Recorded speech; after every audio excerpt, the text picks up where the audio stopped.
Vamos a analizar en esta oportunidad algunos aspectos clave, fundamentales de la contestación de la demanda.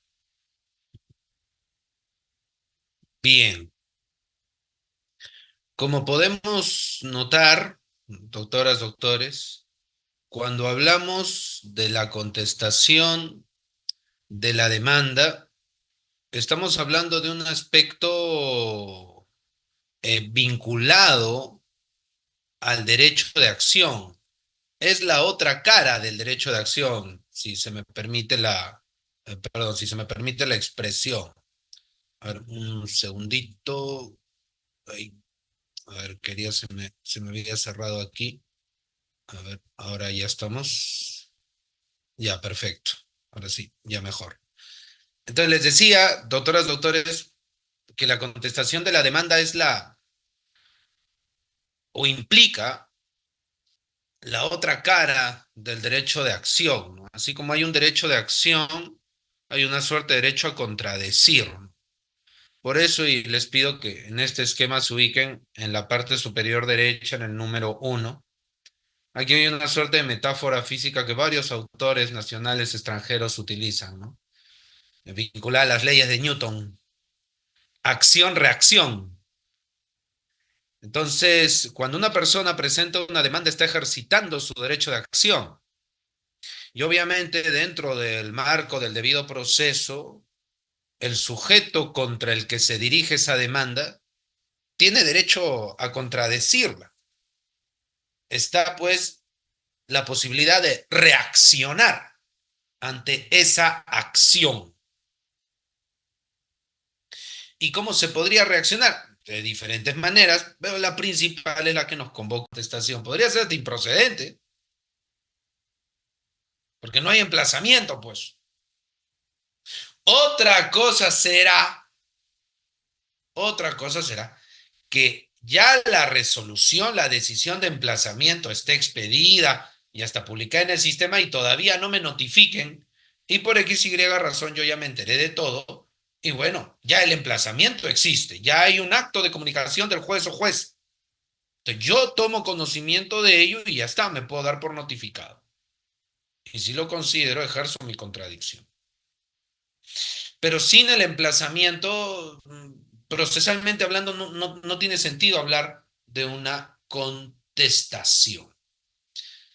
Entonces, si yo considero que tengo que ser codemandado, tengo que solicitarle a la jueza al juez que me emplace. Y luego de eso ya podré contestar. Porque, repito, no tiene realmente sentido hablar de contestación sin emplazamiento. Eso no, comprenderán ustedes, doctoras, doctores, que no es lógico, no es coherente. Ahora, aquí hay una cuestión bien delicada, doctoras, doctores.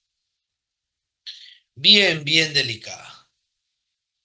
La notificación del emplazamiento, que como ustedes saben, pues es una cédula, una notificación entre comillas física, y tiene que hacerse adecuadamente, tiene que hacerse correctamente. El litigante tiene que tener cuidado, el demandante, el actor, el que ejerce el derecho de acción, tiene que cuidarse, tiene que tener el cuidado, la precaución de notificar en el domicilio correcto.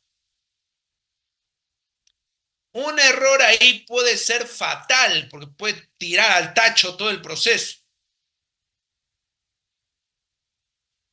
Porque el proceso, si avanza con una notificación incorrecta del emplazamiento, cuando aparezca el litigante, dice, no, nulo todo lo actuado, al menos respecto de mí,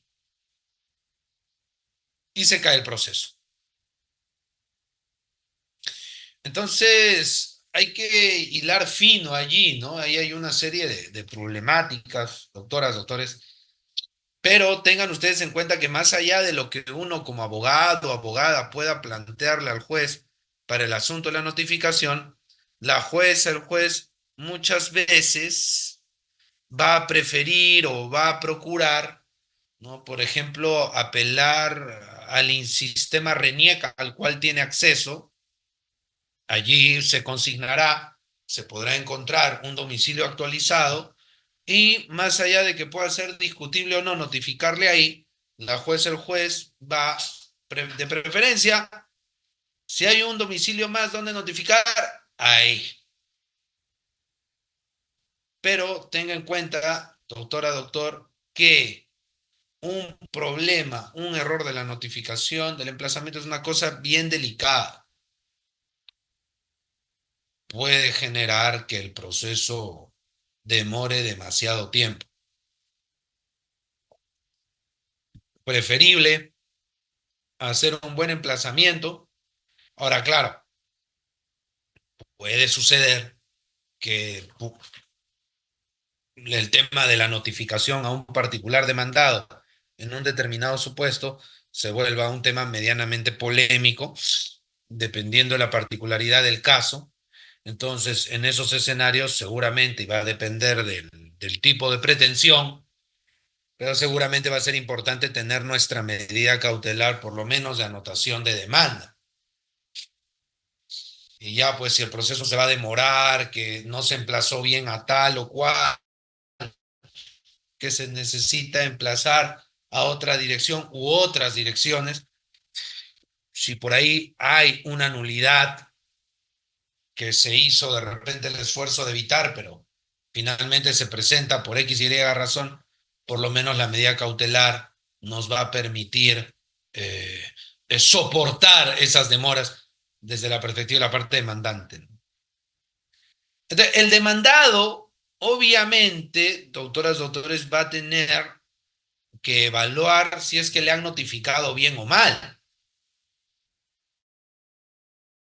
Porque si le han notificado mal, ese demandado demandada tranquilamente puede decir, bueno, acá hay una nulidad sembrada, yo no sé nada, y ya cuando el proceso avance o falte poquito para la sentencia, ahí apareceré diciendo, nulo todo, ¿no?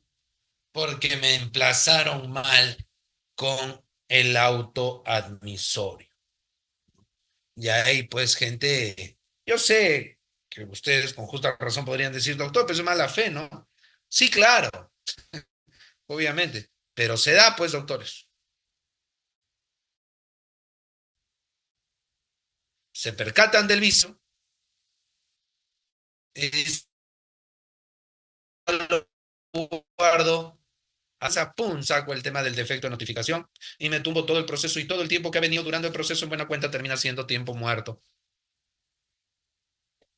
Entonces, ese es un tema, doctoras, doctores, la notificación que hay que tener cuidado. Y desde la perspectiva del demandado, pues si no le han notificado bien, podría eventualmente quedarse de brazos cruzados y más adelante aparecer con el famoso, célebre y siempre confiable, circunstancialmente tomé conocimiento, porque esto nunca me notificaron bien. Entonces, como estoy tomando recién conocimiento, tienen que anular todo. Hasta el emplazamiento a mi parte, hasta el emplazamiento al recurrente, a mi persona. Es un tema, como se comprenderá, doctoras, doctores, el asunto de la notificación, bastante delicado. Algo está mal allí y las cosas se pueden complicar.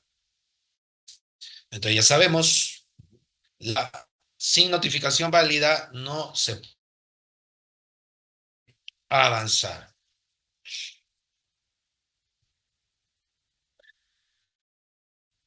¿Qué reacciones tiene el mandado? ¿No? ¿Qué posibles reacciones tiene cuando le notifican?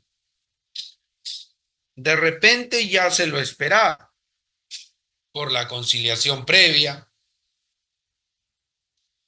o por el diálogo previo que las partes han tenido. La parte demandada dice, bueno, esto era lo que ya se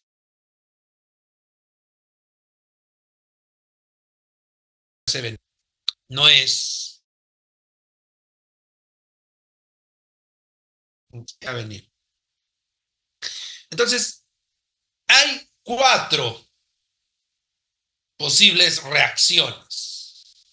El demandado, el emplazado puede adoptar, tiene cuatro opciones. Uno, el silencio. De, y como ya dije, que hay una nulidad. Y dice, eso lo voy a hacer valer más adelante, acá no me aparezco. Luego, cuando el proceso esté muy avanzado, ahí aparezco porque me emplazaron mal. Entonces, no hablo, no hablo de ese silencio, evidentemente. No, hablo del silencio deliberado, genuino. Bueno, no me importa este proceso, no voy a invertir tiempo, no voy a invertir dinero en él, que quede ahí, ¿no? Que quede ahí. Ese es el silencio. Luego está la aceptación, ¿no?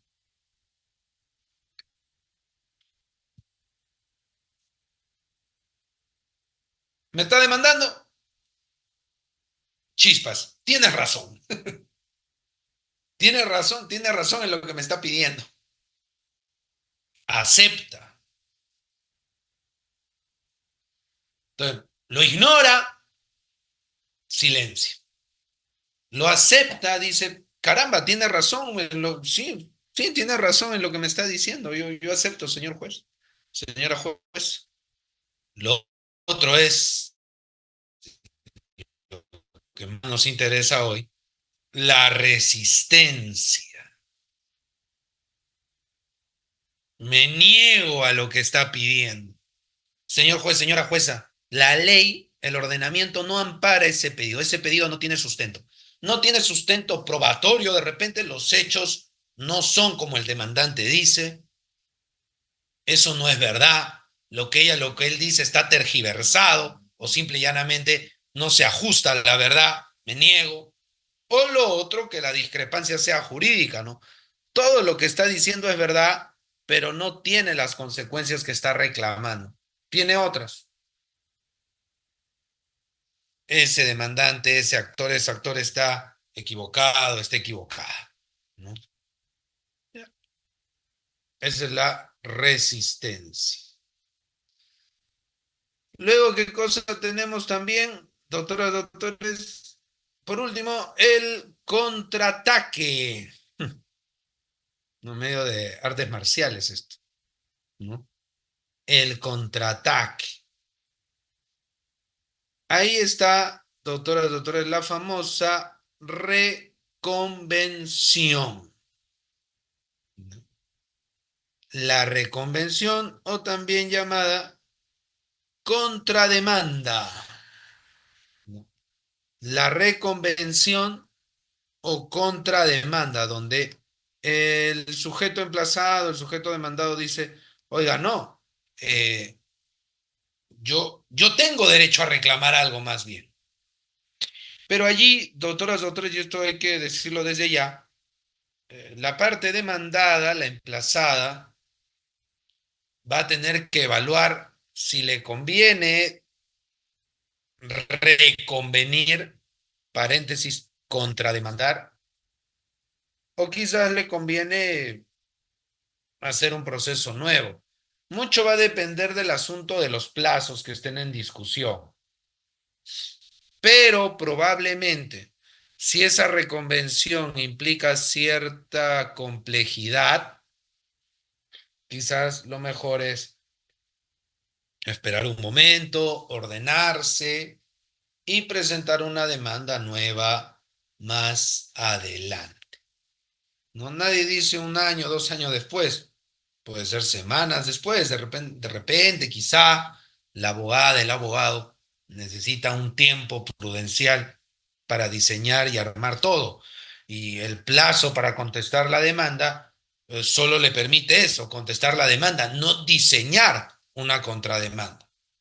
Si la misma contestación de demanda es media agotadora, ya hacer una contrademanda, entre comillas, puede ser más complicado, te va a demandar más tiempo. Entonces, tenemos silencio, aceptación, resistencia, contraataque, la reconvención. ¿Qué implica el silencio? La figura de la rebeldía. Es el rebelde. Quizás en términos coloquiales, rebelde puede ser una persona que se niega a seguir las directrices, una persona irreverente, ¿no? Contradictoria, pero no, acá no va por ahí. Simplemente rebelde es alguien que no se apersona al proceso y mantiene pleno silencio y no dice nada. O simple y llanamente se podría incluso apersonar y no hace mayores comentarios. Es rebelde. El Código Procesal Civil establece una sanción para ese rebelde. ¿Cuál es la sanción? Se presume juris tantum, presunción relativa, ¿no? Se va a presumir, doctoras, doctores, que los hechos de la demanda son ciertos, pero es una presunción relativa. ¿Por qué se va a presumir eso? Porque la parte emplazada ha guardado silencio. Entonces se activa una presunción legal relativa de verdad sobre los hechos alegados en la demanda. No se olviden, doctoras, doctores, que esto ocurre cuando el invitado no asiste al centro de conciliación.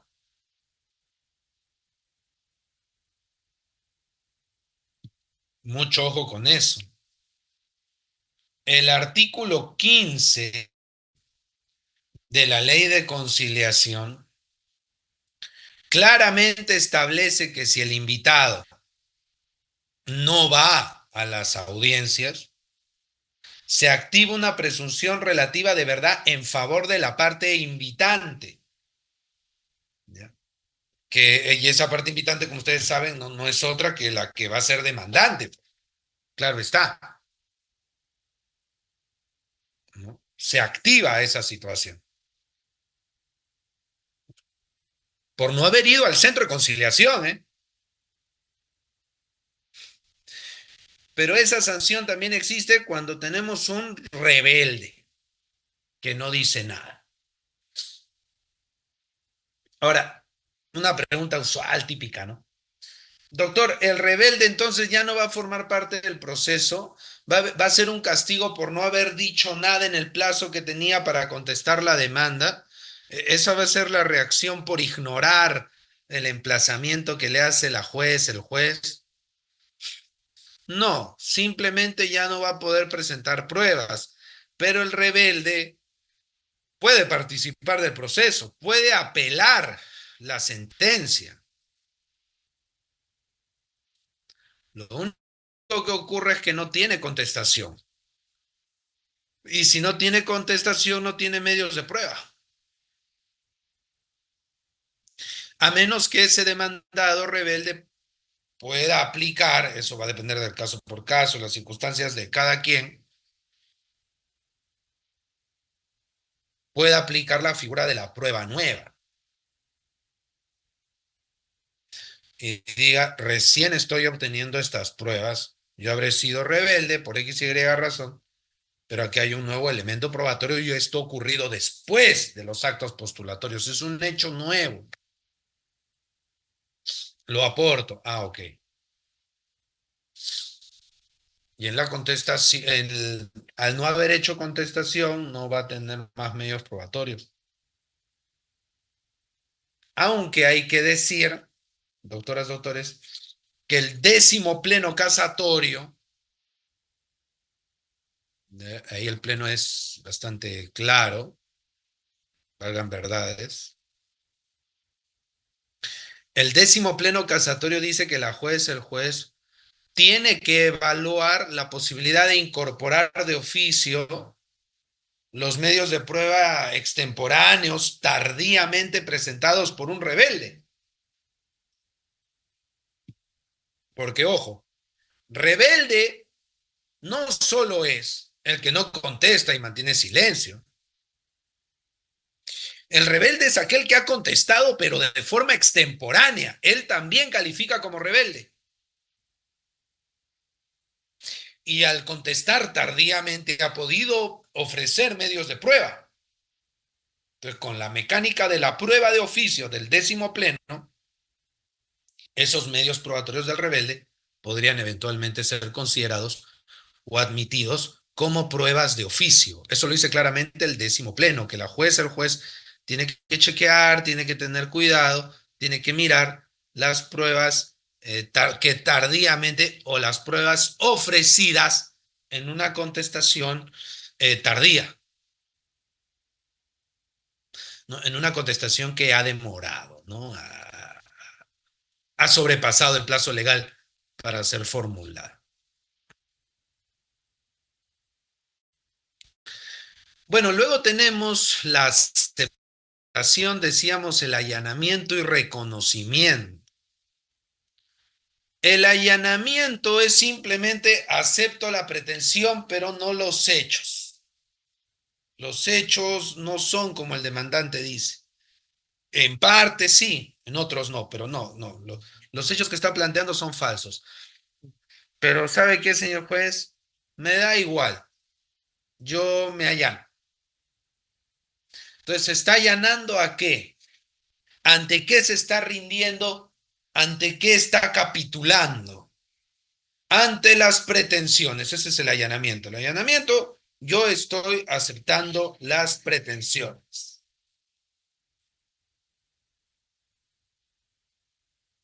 ¿De acuerdo? Y los hechos, no, yo no estoy aceptando los hechos, yo no estoy avalando nada de los hechos, no. En absoluto, doctoras, doctores. ¿De acuerdo? Solo me limito a aceptar los pedidos. La razón de ser de los pedidos, eso yo no estoy hablando nada.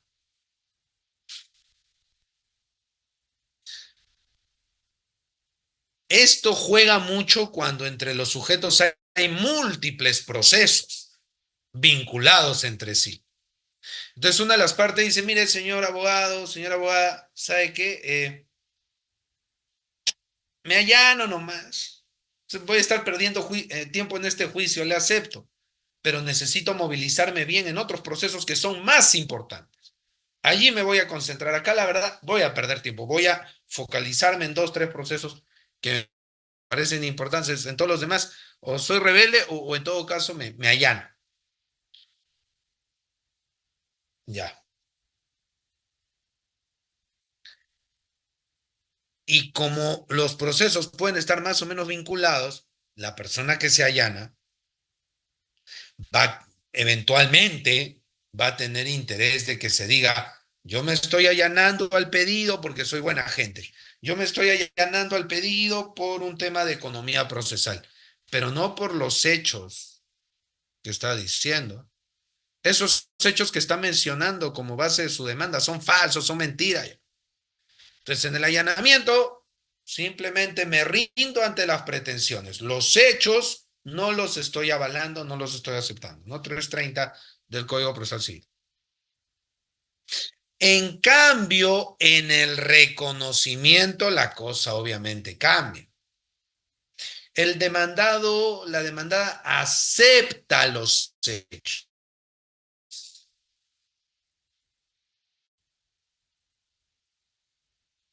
Dice que los hechos relatados en la demanda son correctos.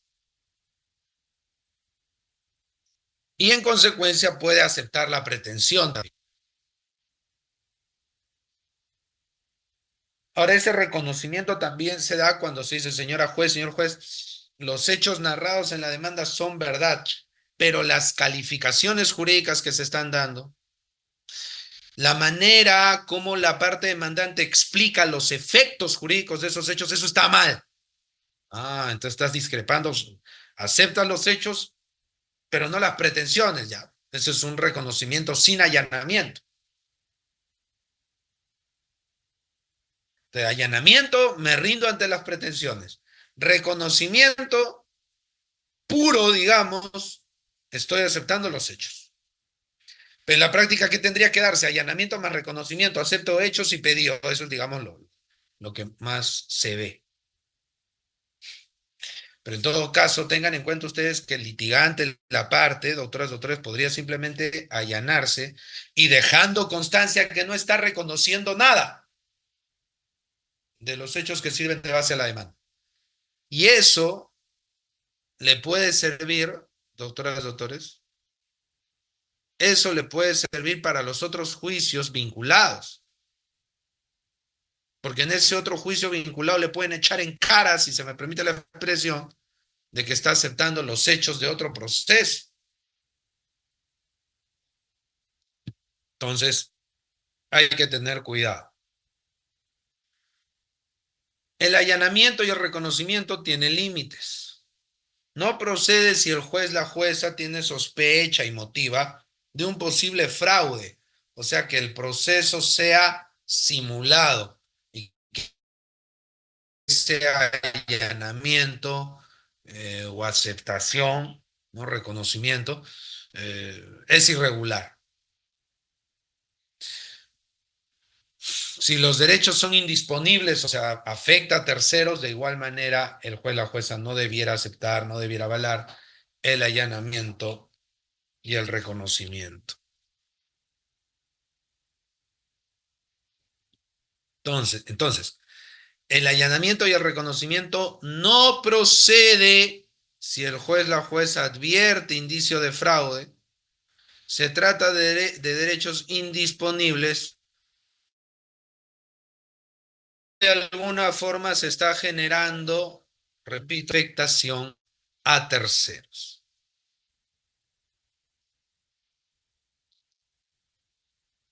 También tenemos la conclusión anticipada del proceso, una suerte donde hay una sentencia más rápida. Eso ya lo vamos a ver, ¿no? Que es la manera como se va finiquitando, ¿no? El juzgamiento anticipado.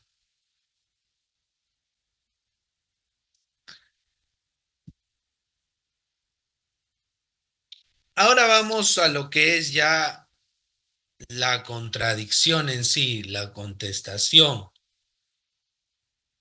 El demandado se niega, el demandado refuta, el demandado demandada contradice, ¿ya? Lo que se está planteando en la demanda. Dice, no, eso no es así. Pero aquí, doctoras, doctores, quiero ustedes que noten algo.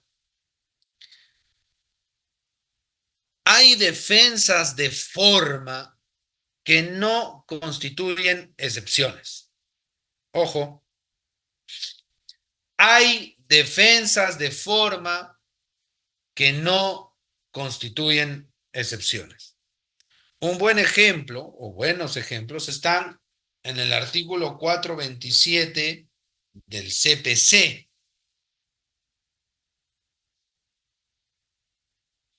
¿Causales de improcedencia, autor? Sí. Allí yo quiero que reparen ustedes en tres.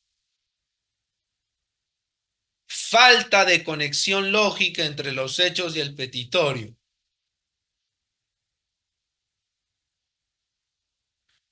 Falta de interés para obrar.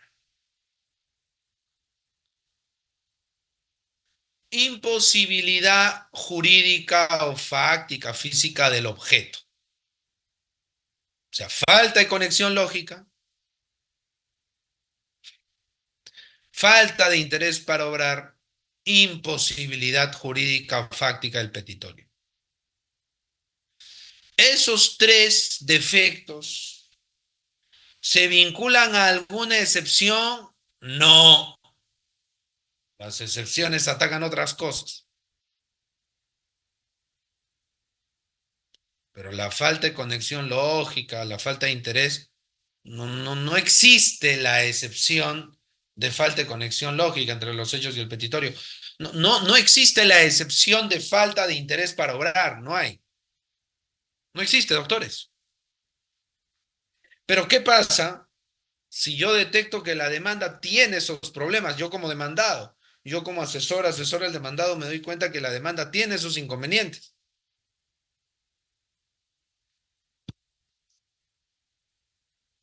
¿Inconvenientes qué? Formales. Inconvenientes de forma. ¿Qué hago? Tengo que ponerlo en mi contestación. Con las excepciones, no, pues doctores, porque me lo rechazarían, no son excepciones. Tengo que pedir que al momento de sanear, la jueza, el juez advierta esa falta de conexión lógica, advierta esa falta de interés para obrar, advierta esa imposibilidad. Eso es defensa de forma, que no son excepciones. Eso tendría que ir en la contestación. Entonces, contestación no necesariamente es fondo. Pueden haber contestaciones formales.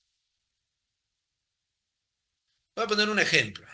Quisiera ser un poco enfático con esto. Doctoras, doctores. A ver, ¿qué sucede si una persona demanda nulidad de acto jurídico?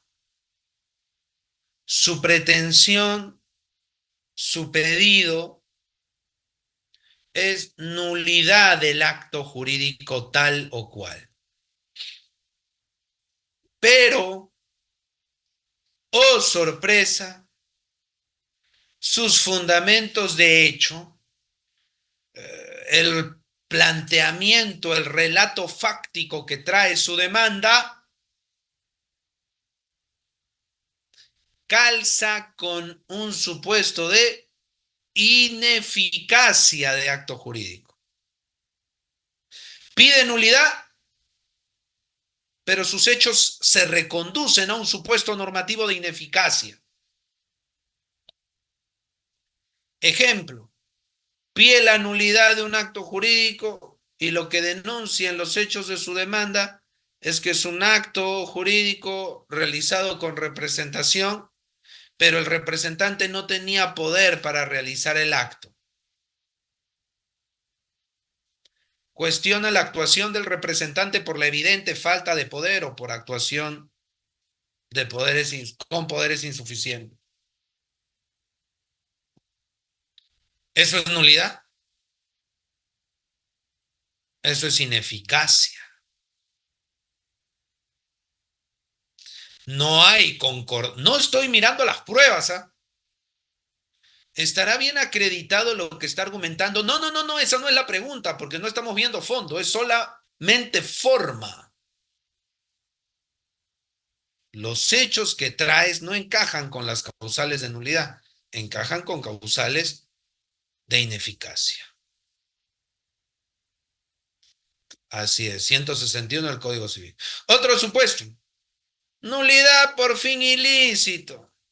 Y los hechos del caso con qué encajan, con qué encuadran. Acción pauliana. ¿La acción pauliana es un tema de nulidad? No, es ineficaz. 195 del Código.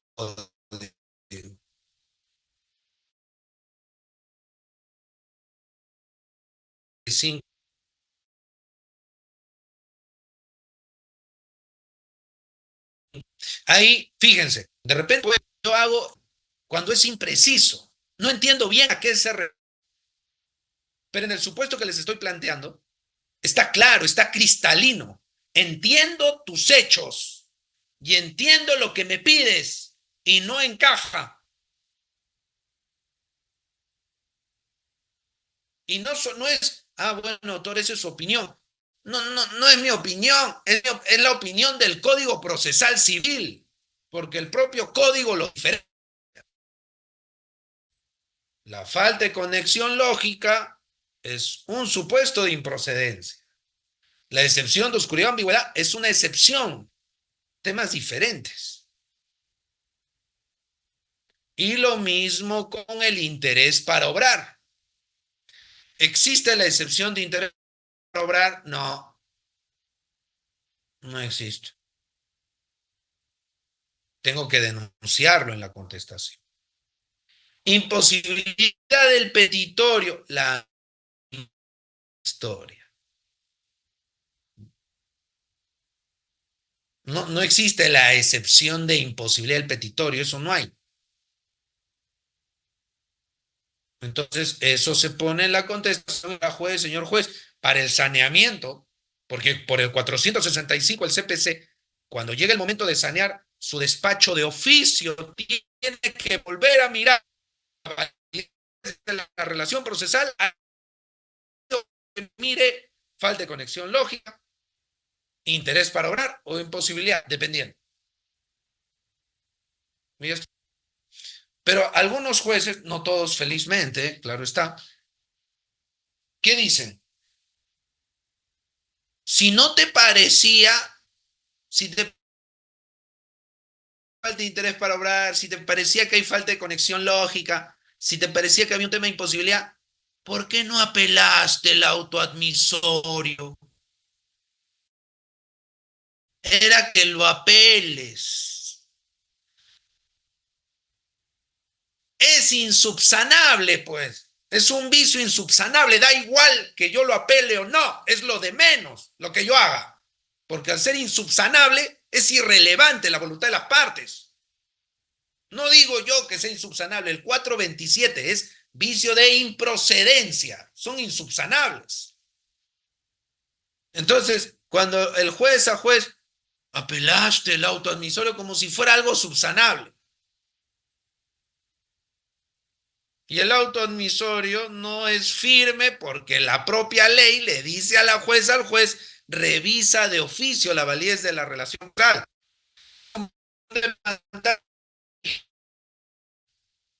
Señor juez, bueno, como no han formulado excepciones, ya sí o sí sale el saneamiento. ¿Ah? No,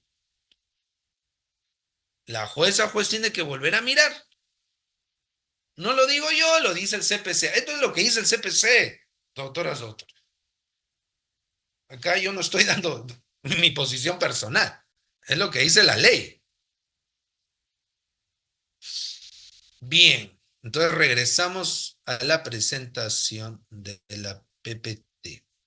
A ver, turun, turun, turun, turun.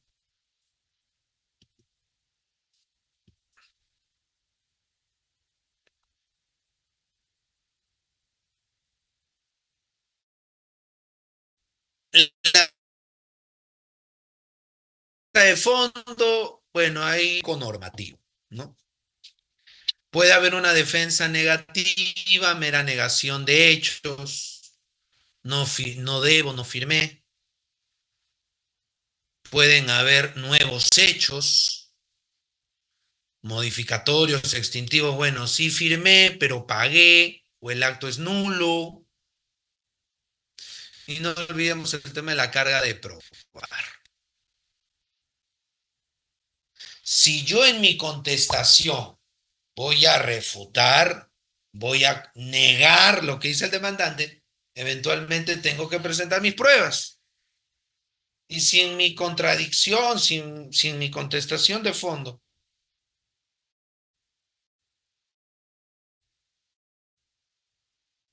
yo voy a agregar nuevos. Oye, señor juez, señora juez, ese María, aquí hay más hechos. Ah, ya, pues tiene que probarlo. Tiene que probarlo.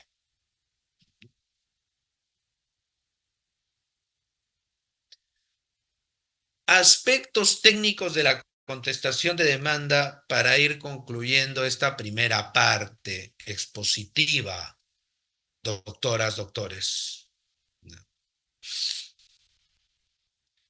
Pero antes de esto, una cuestión fundamental.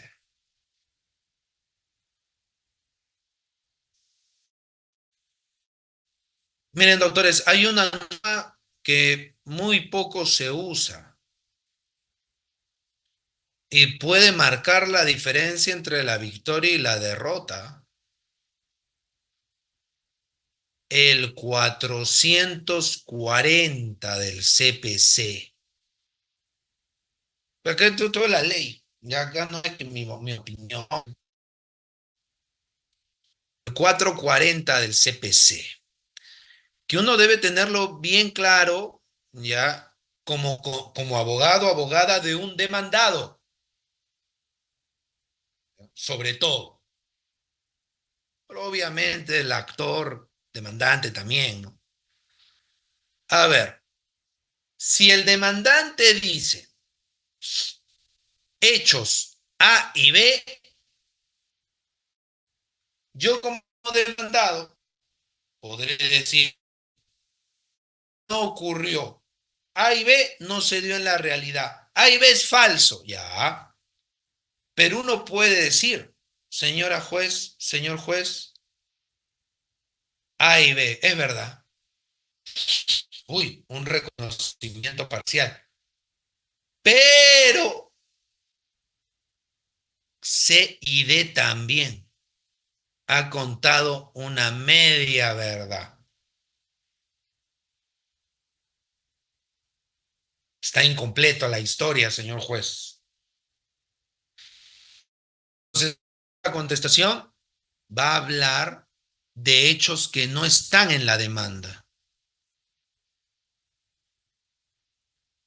Cuando se provee la contestación características,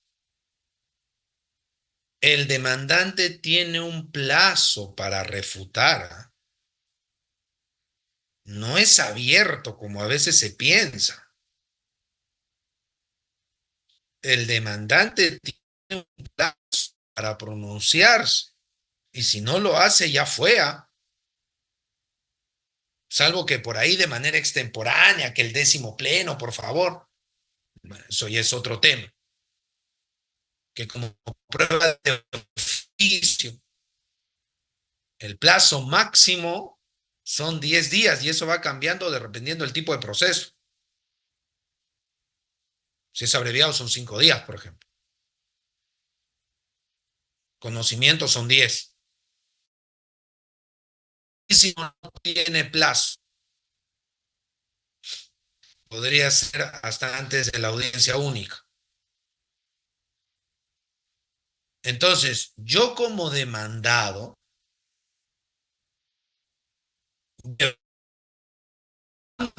ante mi contestación, tanto, ya, de inmediato me pongo a contar los días.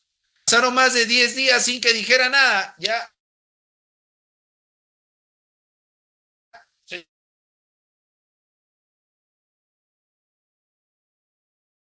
Señora, que no se ha dicho nada dentro de Corán.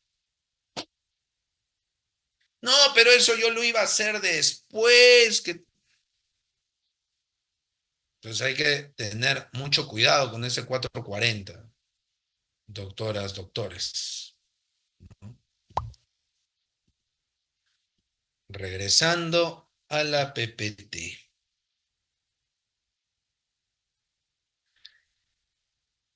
La contestación tiene sus plazos, ¿ya? Y cuidado, como ya dije, falta de conexión, imposibilidad, falta de interés, no son excepciones. Entonces no se aplica el plazo de las excepciones, obviamente, porque no. Pero aunque no crea, doctoras, doctores, al menos en mi práctica, a veces juezas o abogados, abogadas, no, eso es muy tarde, porque está recuestionando la relación procesal. Pues si no son excepciones, ¿cómo le voy a aplicar un plazo que no le toca? Parece bastante evidente, ¿no?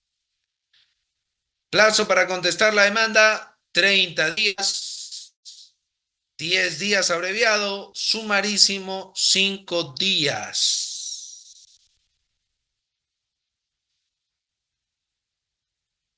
¿Y qué dice la ley? Hay que hacer un pronunciamiento expreso sobre los hechos clave de la demanda.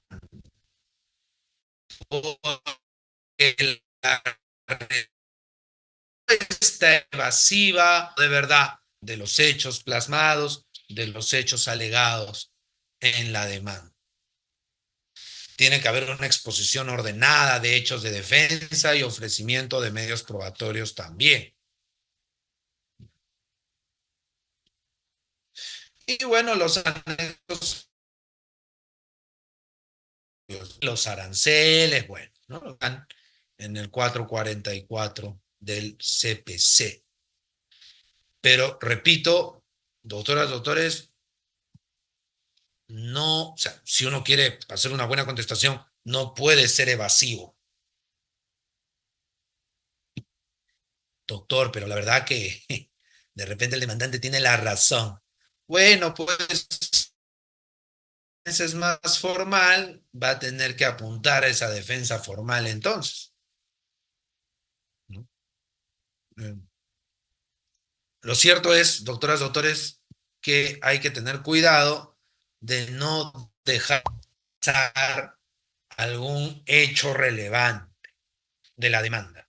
Si yo identifico que la demanda se construye sobre dos, tres, cuatro hechos claves, me tengo que pronunciar sobre todos. No me debo escapar ninguno. Entonces ahí hay que tener cuidado.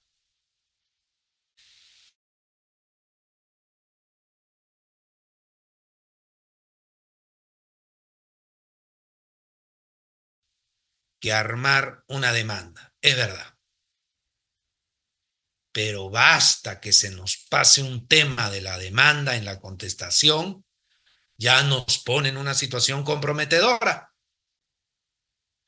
Porque por el principio de preclusión procesal, ya, si se me pasó algo, normal, en otro escrito lo complemento. No, porque el demandante puede decir que ese escrito se rechace, doctores, por extemporáneo. Si se va a presentar después del plazo legal, el demandante con todo derecho puede pedir que se rechace. Y eso no va a poder ser parte del análisis del proceso. Entonces, cuidado. Eso también de que complemento, ampliación de la contestación, a lo sumo será dentro del mismo plazo que se tiene, bueno. Entonces, allí hay que hilar fino, doctores, al momento de contestar. Lo esencial es que yo tengo que identificar los hechos clave y me tengo que pronunciar sobre esos hechos clave. Y oigan, y no está mal si es que lo que se está contando es verdad, pero de repente la calificación jurídica es diferente. Y por eso están pues los famosos procesos de puro derecho. De lado, las cosas que dice el demandante, ¿ocurrieron como dice él o no? ¿Lo indicas con claridad, aceptas con claridad o niegas de forma categórica? El más o menos, que podría ser, que de repente, que no sé, él no me acuerdo, como que de repente fue así, aunque no necesariamente. Ese tipo de cosas se entienden como evasivas. Y el propio código le da al juez la posibilidad de que, ok, tus respuestas son evasivas, perfecto, no hay problema, voy a tomarlo como que estás reconociendo que es cierto. Así que a tenerlo en cuenta. Bien, el código permite, como ustedes saben, doctoras, doctores, pues las excepciones. Las excepciones son defensas de forma y claro, tienen un plazo, pero eso no quita, doctoras, doctores, eso no quita que el juez, aunque yo no formule ninguna excepción, el juez, la jueza lo evalúe de oficio. Por ejemplo, la caducidad. la falta de legitimidad para obrar. Pensemos en el siguiente ejemplo. A ver, es una demanda de anulabilidad. El demandante plantea una anulación, pero resulta que el demandante que plantea la anulación de un determinado acto jurídico por vicio de voluntad, ese demandante no es parte del contrato, es un tercero.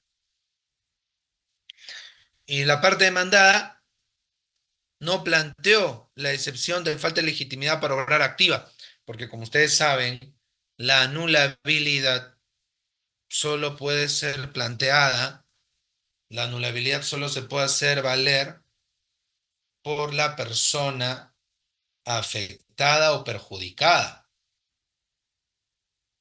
por la parte afectada por el vicio de anulabilidad. Ese vicio de anulabilidad eh, va a implicar un inconveniente en el acto jurídico. Ese inconveniente va a afectar a una de las partes, pues solo esa parte es la que puede reclamar, nadie más. Solo esa parte, doctoras, doctores, es la que puede reclamar, solo esa parte es la que puede impugnar y ya. O sea, eso, doctoras, doctores, debiera quedar claro. Entonces, un tercero no puede. Ya, pero ¿qué pasa si el demandado se le venció el plazo para hacer valer la excepción? ¿Va a estar convalidando? No, pues es inconvalidable. Un tercero no puede reclamar. Entonces, cuando llegue el momento del saneamiento, la jueza o el juez de oficio podrá examinar el tema de la legitimidad para obrar. Incluso el demandado, los demandados pueden hacerlo notar, aunque se les haya vencido el plazo de las excepciones. Entonces, esa es una excepción que se denomina perentoria. Recordemos que las excepciones se clasifican en dos bloques, ¿no? Dos tipos: excepción perentoria y excepción dilatoria. La excepción dilatoria es una excepción que lo único que denuncia es un vicio subsanable en la relación procesal. ¿Qué hace el juez? Si declara fundada la excepción dilatoria, el juez va a darle un plazo a la parte demandante para que corrija el problema. Corrige el problema. Arregle el inconveniente. Si no lo corrige en el plazo, hay una sanción: el rechazo de la demanda. Tiene que corregirlo. En cambio, en las excepciones perentorias, no hay nada que corregir. Simplemente el vicio es insubsanable. El vicio no se puede corregir, el vicio no se puede arreglar. Por ejemplo, la falta de legitimidad para obrar, la caducidad. La caducidad. Ahora, si hay una excepción que el juez no puede hacer valer de oficio. Y si yo como demandado no lo hice valer a tiempo, ahí sí, ya fui. La excepción de prescripción. La excepción de prescripción solo opera a pedido de parte, nunca de oficio. Si la parte emplazada, si la parte demandada no denunció el vencimiento del plazo de prescripción a tiempo, pierde toda oportunidad. Y en saneamiento, doctor, no le puedo decir que el juez examine de oficio, eso no, porque eso solamente se puede, según la ley, solamente lo puede activar la parte. Oiga, doctor, ¿y la excepción de representación defectuosa? ¿Qué sucede si se dice, no, el demandante no tiene poder? La parte demandante está actuando por poder, por apoderado, y ese apoderado no tiene poder suficiente. Si la juez o el juez considera que no tiene poder suficiente, le va a dar un plazo para que subsane, para que se comunique con el poder dante. Y bueno, se defina si le van a dar el poder adicional o no. Eso se puede arreglar. Hay también la excepción de competencia territorial o competencia en general. Hay competencia, ya saben ustedes, doctoras, doctores, prorrogable y la improrrogable. ¿Qué es prorrogable? Que las partes pueden establecer que se quede en un determinado lugar. Por ejemplo, territorio. El juez competente es el de Lima, pero me mandan por alguna razón a Ica. Me demandan por alguna razón en Tumbes. Ahí va a haber un problema. Yo voy a tener un plazo para decir, no quiero litigar en esa ciudad, no quiero litigar en esa corte. Yo no domicilio ahí, yo domicilio en Lima. Pero ¿qué pasa si el plazo se me vence? Me quedo ahí. Vía saneamiento, no. Vía saneamiento lo que sí se podría hacer con la competencia es por razón de materia. Eso es un tema que tiene que ver el juez civil, pero lo está viendo el juez de familia, por ejemplo. No hice alguna excepción o denuncié yo, bueno, llegado el saneamiento, ahí se podrá examinar. Y esa competencia es improrrogable. No porque las partes quieran van a torcer el tema de la competencia.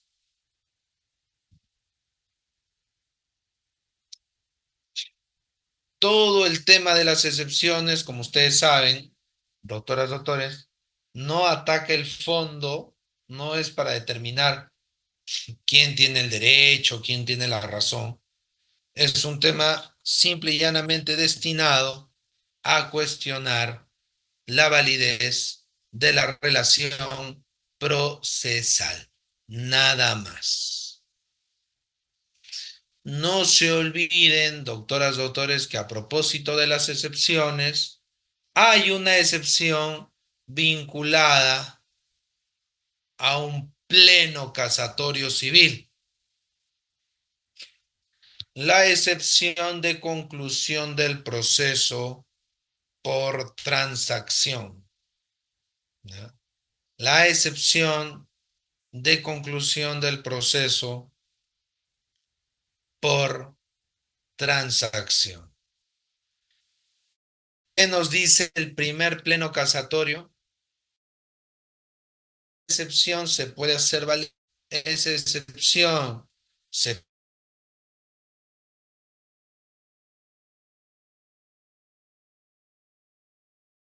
se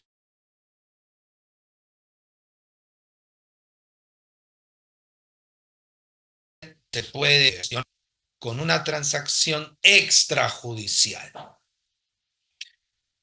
No es indispensable una transacción homologada judicialmente, no, no, no, no.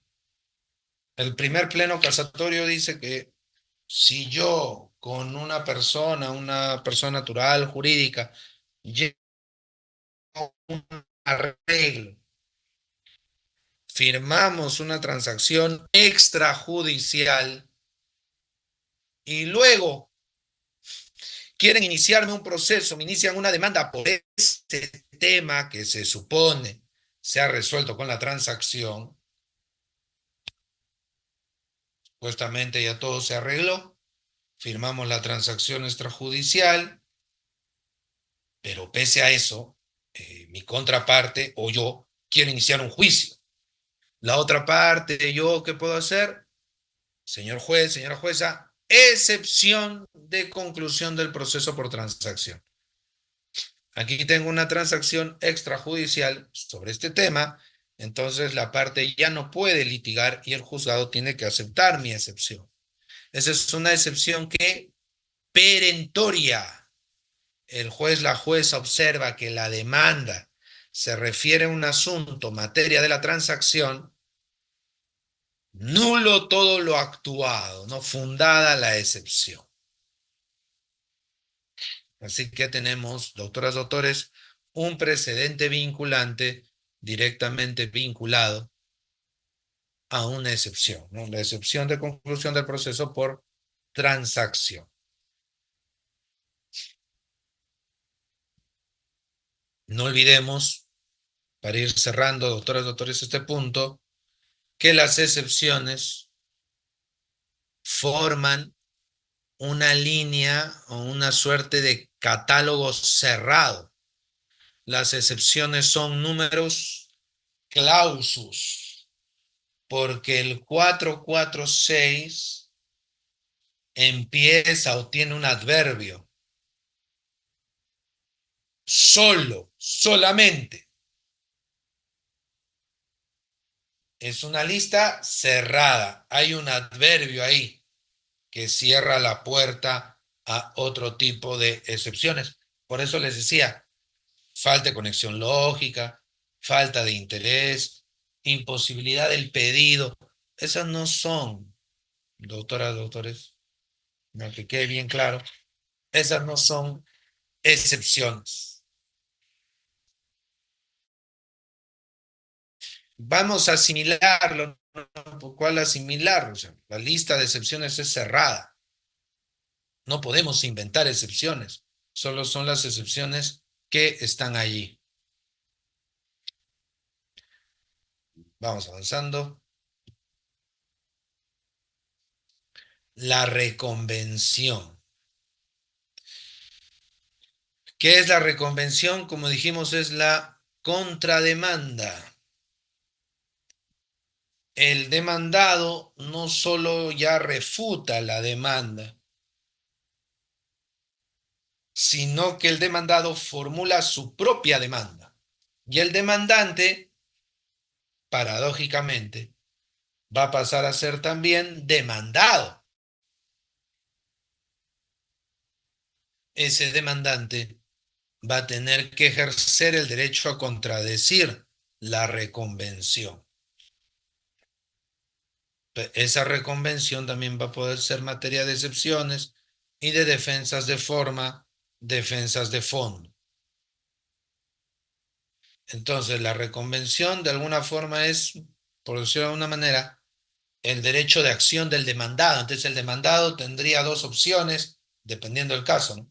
El derecho a contradecir y su propio derecho de acción. Contrademandar, paréntesis, reconvenir, le llama nuestro código, ¿no? Nuestro código procesal le denomina reconvención civil,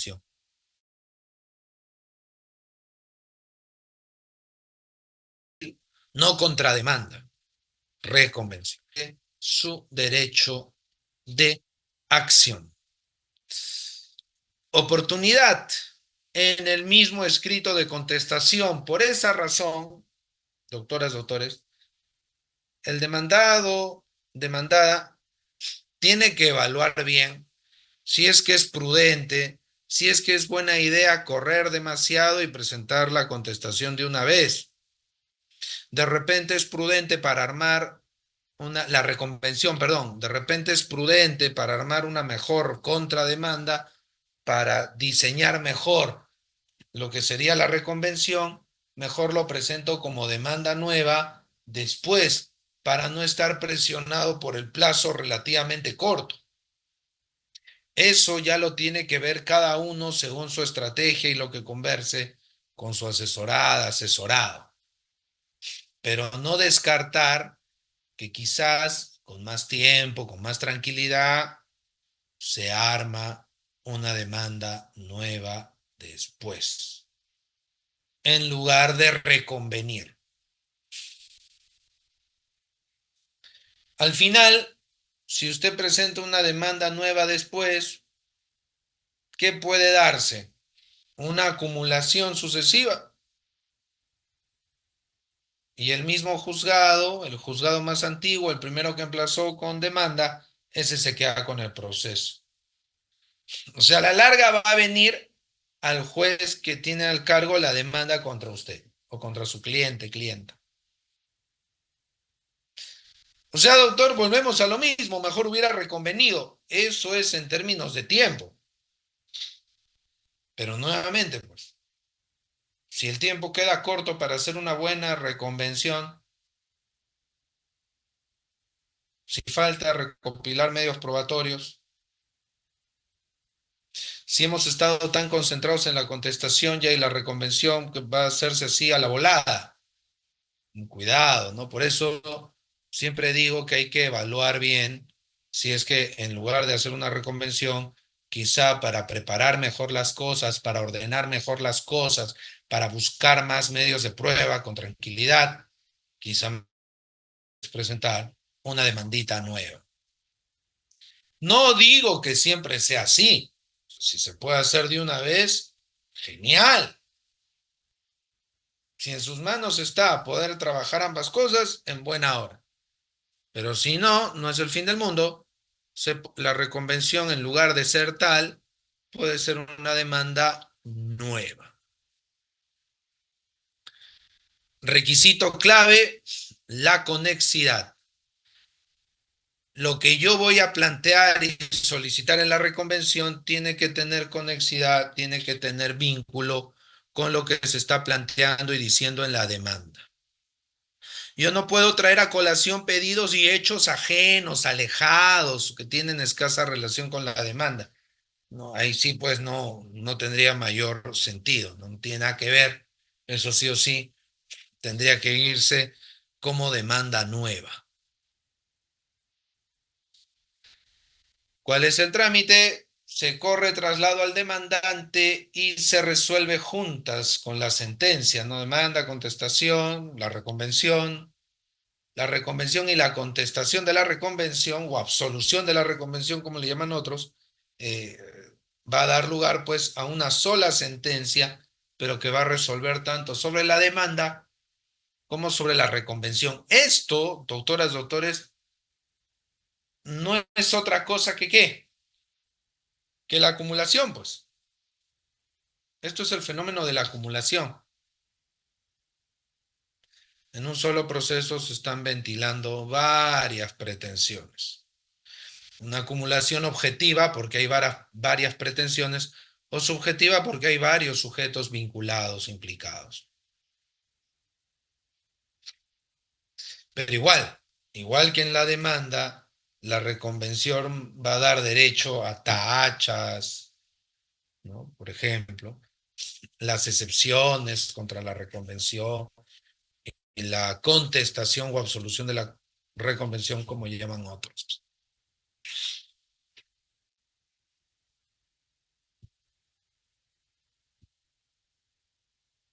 Bien, habíamos dicho, doctoras, doctores, y esto creo que merece ser vuelto a mencionar, hay algunos elementos clave. 429 y el 440 que ya habíamos mencionado. Un plazo que suele pasar desapercibido porque no está regulada la absolución de la contestación, así digamos de manera explícita. Claro, porque como ustedes comprenderán, no se puede correr traslados de los escritos ad infinitum, ¿no? De todo lo que se presente, traslado, absuelve, traslado, absuelve, traslado, no. Entonces, como decíamos, si en la contestación de demanda o en la reconvención, cuando, digamos, la reconvención, pues ya lo hablamos a partir de la demanda, ¿no? Pero vamos con la reconvención. El demandado formula reconvención, el demandante contesta, absuelve la reconvención. Si ese demandante al absorber la reconvención habla de nuevos hechos, el demandado reconviniente va a tener un plazo para pronunciarse al respecto y presentar sus propios medios de prueba sobre esos hechos nuevos. Entonces ahí entra el 440. Doctoras, doctores, no es, bueno, ya contestó, el Código Procesal Civil no contempla la figura de la contestación o absolución de la contestación, no hay. Es verdad, no hay. Pero estas normas que he mencionado habilitan a la parte ¿a qué? A pronunciarse sobre hechos nuevos. Si el demandado o el demandante reconvenido al absolver la reconvención, ¿no? O el demandado al absolver la demanda, agregan hechos nuevos, elementos que no estaban en la demanda original, que no estaban en la reconvención original, hay un plazo que ya dijimos para pronunciarse. Otro punto clave, como ya habíamos dicho, es examinar, chequear con cuidado si ha habido una adecuada notificación. No olvidar, doctoras, doctores, que si yo como demandante no puedo ubicar al demandado, si el demandado no tiene una dirección conocida, pues la parte actora, la parte demandante, tiene que indicarle a la jueza al juez que ha hecho todo lo posible por indagar la dirección, pero no la ha obtenido. Ante esto, ¿qué procede? La notificación por edicto, ¿no? Y ahora el edicto es electrónico, ¿ah? Notificación por edicto electrónico. Doctor, ¿y qué pasa si hacemos la notificación por edicto y nunca nadie viene? Allí va a venir la figurita del curador, doctoras, doctores. ¿Ya? El curador procesal. Como no hay, el demandado nunca apareció, tienen que designarle un defensor. Y ese no es otro que el curador procesal. Y ese curador procesal, claro está, se le va a tener que pagar. El demandante tiene que cubrir con eso para que el proceso avance.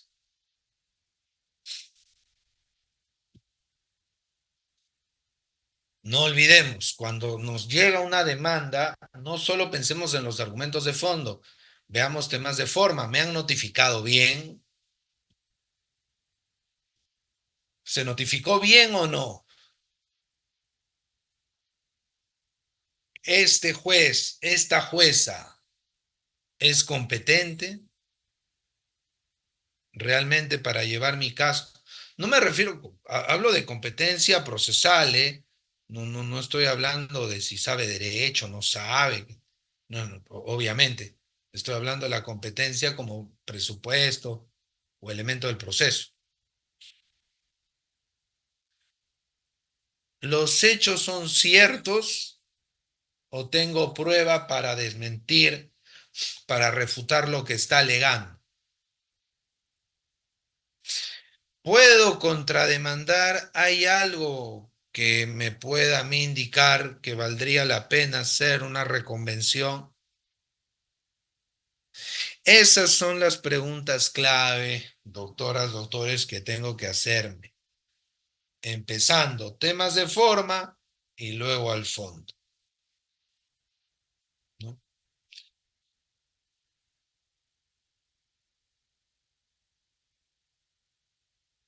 Había aquí, doctoras, doctores, antes de cerrar, una cuestión que me parece crucial. La naturaleza de la contestación.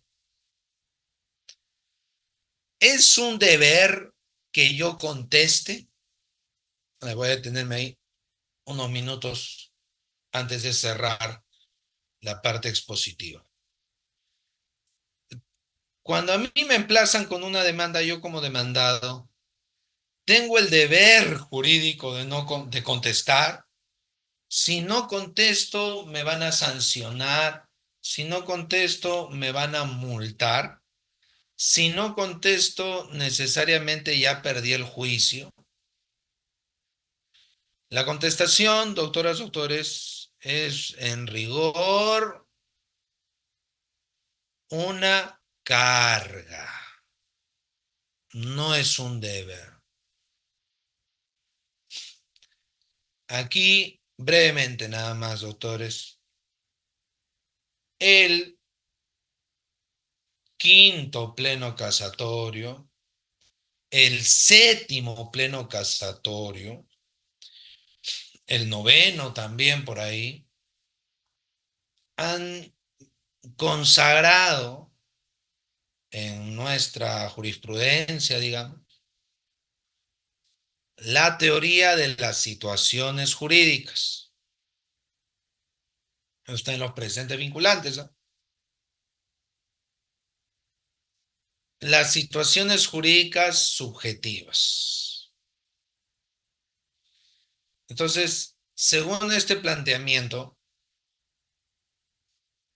los sujetos no solamente tienen derechos y deberes,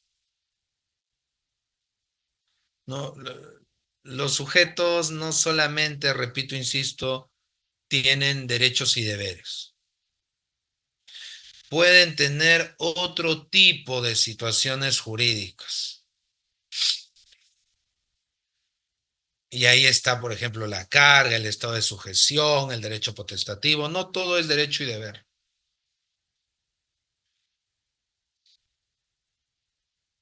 En el deber, en el deber hay una conducta obligatoria. Me pueden obligar a realizarlo. Y si no lo realizo, tengo una sanción. Y me pueden exigir que lo realice. O sea, no es que si yo quiero lo hago, si no quiero no lo hago. Tengo que hacerlo. No, no es una opción. No es si me parece lo hago, si no me parece no lo hago. No, no, no. El deber, la obligación es algo necesario. Eh, Disculpando la reiteración, algo obligatorio. No es opcional. La carga es un prerequisito que se tiene que cumplir para ejercitar un derecho. Ya repito, insisto, es un prerequisito que se tiene que cumplir para ejercitar un derecho. Dependerá de mí si cumplo ese prerequisito o no. Si quiero lo hago, si quiero no lo hago. Pero si me interesa ejercer el derecho correspondiente, tengo que cumplir con ese prerequisito.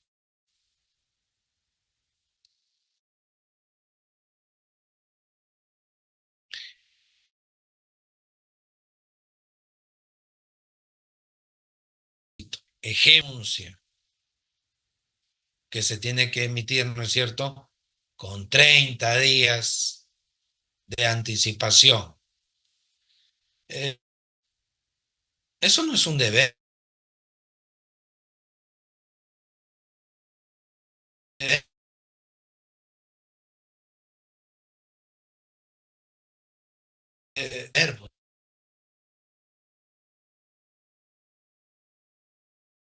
Pues, el tener que, cuando, pero para ejercer el derecho a la renuncia previamente tiene que mandar su carta de aviso, ¿no es cierto? Entonces, igual acá, contestar la demanda no es obligatorio. La parte demandada, si quiere, lo deja ahí, no lo van a multar. Doctor, pero hay una sanción que no le están dejando presentar sus medios de prueba. Ya, pero nuevamente, eso quizás es una consecuencia probatoria, procesal, pero sanción es una multa, sanción es un apercibimiento. Pero el decir, no te voy a aceptar las pruebas, sí puede, porque no le interesa, es una consecuencia lógica de alguien que no le interesa participar en el proceso. Entonces, un poquito difícil sostener el deber de contestar.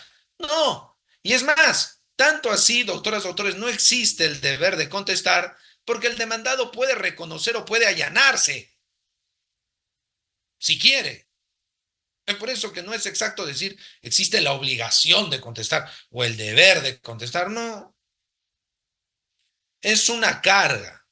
El demandado dice, no, está mal, no es verdad lo que está diciendo, los hechos son otros, yo quiero hacer valer los verdaderos hechos, que son otros. Ese es tu derecho, perfecto. Pero previamente tienes que contestar.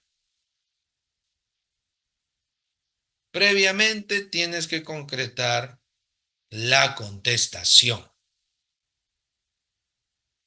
Si cumples con la contestación, ya podremos examinar.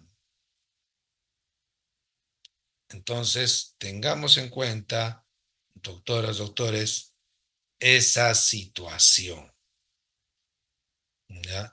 Contestar una demanda es una carga, no es una obligación. Es un prerequisito que se tiene que cumplir para ejercitar ciertos derechos. Esos derechos emanados de los hechos que yo creo que realmente han ocurrido. Entonces tengo que probar también. Va un poco por ahí.